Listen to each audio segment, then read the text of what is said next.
What makes a ryu a koryu?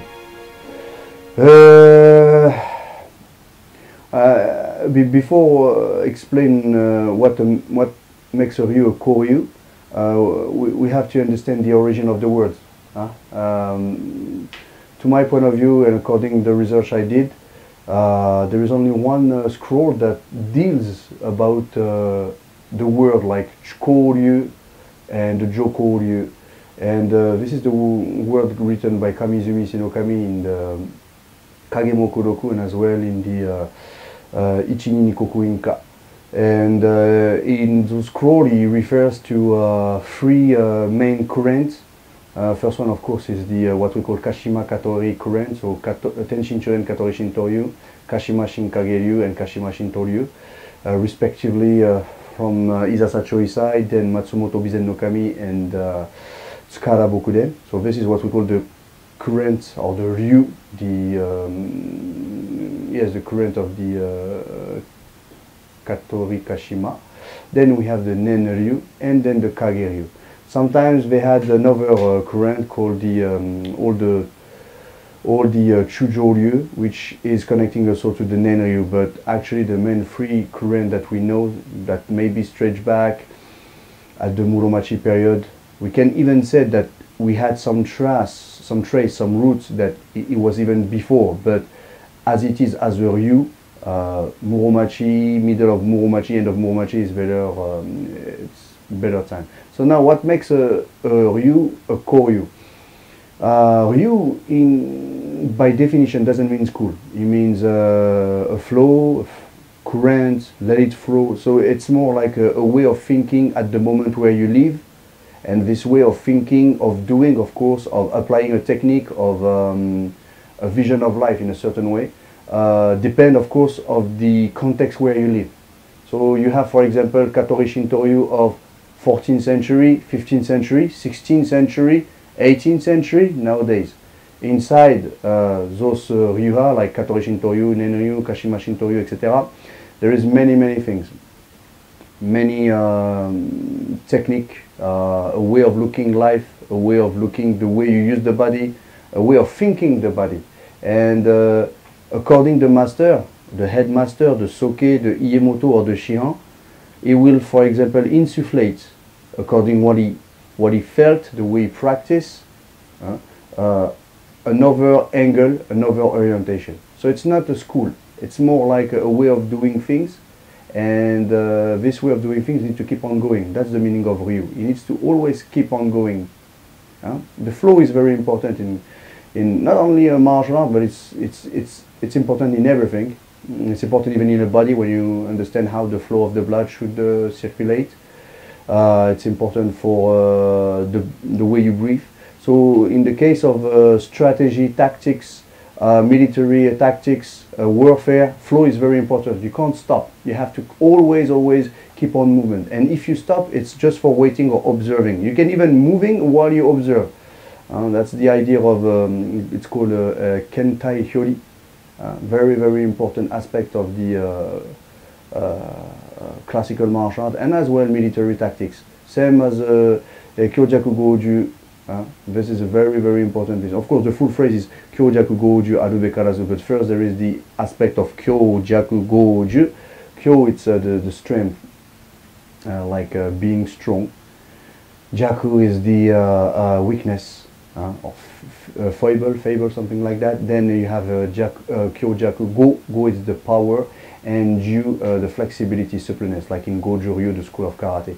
Then you need to understand each aspect and being able to flow from one to the other like this. There is no one more important than the other.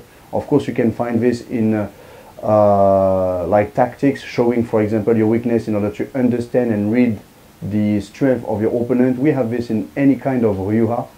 We can find also like Ju, I think it's the principle is the flexibility overcome the strength. Ju Go Oseisu, that Jigoro Kano use a lot for his jiu-jitsu, but actually we find this already in very classical heiho or military tactics called Rikuto Sanyaku. So what makes a ryu a koryu? It's first, you have many aspects. the man who practice, the way he practice, the way he see things, the way he study the other things, the attitude toward the practice, the attitude toward the people, how he treat the people, how he welcome them, how he guide them, how he take care of them better than himself. The way he respect the art and the way he practice the art. That's what makes a koryu, or you a koryu, or just nothing. If, for example, you're just looking for money and you pretend you're a koryu guy, you just use costume, you just use something superficial, then pretend you're a koryu, but what you're looking for is the money and pretend that you take care of a tradition. Even the word tradition needs to be careful in that case. Tradition comes from the word trade, so sell. That's very important to know that. In Japanese, the word we use for tradition is dento. Den, transmission. The kanji means the man, what the men say, or a man is talking. To tsuzuku, keep going, continue. So it's to keep on going, or to let what a man, a master, whatever, the previous generation, what he said, to push or to help to keep on going. To always rely on what has been said before, to question it, of course, to study it, and to give it for the next generation. So it's not really tradition. Huh? You don't really trade the word here. There is no meaning of trading or something like that. Of course, sometimes, of course, knowledge can be sold. Knowledge can be sold, of course. And in that case of the koryu and ryu, if we look, for example, scroll, you can say this ryu is a koryu, this ryu is not. But you have different kind of koryu. You have, for example, koryu created during Sengoku Jidai, koryu, which is a battlefield area, many movement of big army. So at that moment, the koryu are pretty much pragmatic. They handle with different kind of level. You need to do what we call a bugeju happa, the 18 discipline of a warrior. Then when you start to go in Edo area in Japan is divided in three parts. So you have Zenki, Chuki, Koki, and finally what we call the fourth, it's called Bakumatsu, the end of the shogunate. And in all those three, you have some koryu have been created. They are all koryu, but they are from different time. Peaceful area koryu, city area, like a big urban population. You need to sell, you need money, you need to practice. Some people are interested, there is more opening to martial arts. Some people like peasant, people who could not practice martial art. I mean, bujutsu or heiho, we cannot call this martial art, but we use the word martial art because it's more common. But at that time, the meaning of martial art doesn't exist. The word martial, it's a direct reference to the Greek god of war, Mars. That's how they translate buge.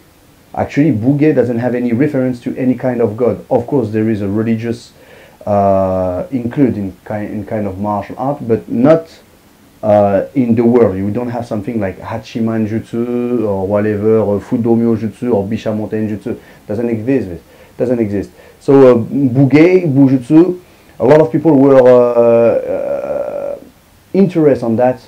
Merchant, peasant, maybe hinin, burakumin, all those people who could not have access because they were not samurai. And now, because it's a peaceful area, you have some dojo made by so-called samurai, from family samurai, most of the time adopted some from peasant background, who open. Of course, they work strongly, they study strongly, and they open their own dojo and make money with this. We're talking about sometimes thousands of students. And they open the dojo to anyone, because of course, question of money. So here again, you have this kind of koryu as well, and they are considering like koryu. But koryu, like dojo koryu, it's created only for dojo, not for fighting, but it's based on during the Edo area in a dojo. It's a koryu too. Koryu means what?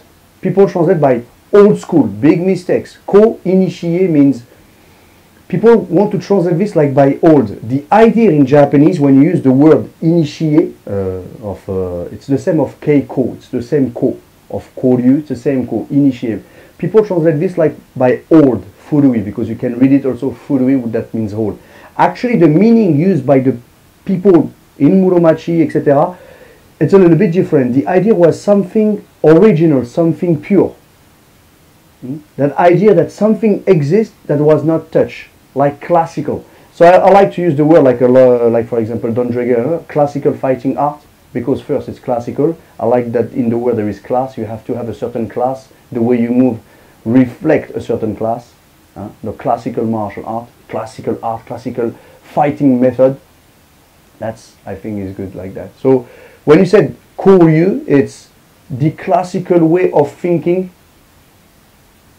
the way of using your body through different aspects that deals with military aspect, strategy, tactics, warfare, hand-to-hand fighting, weaponry, and of course, large-scale fighting, short-scale fighting. In other words, it's always the man that the one who practice that can say what he does is koryu or not. And in order to do that, you have to know very well what is a koryu historically, how it's based, the way scroll was written, what kind of technique, the way of using the body at that time, at that area, and the reason why you change it like that. So it's a lot of things. What makes a ryu a koryu?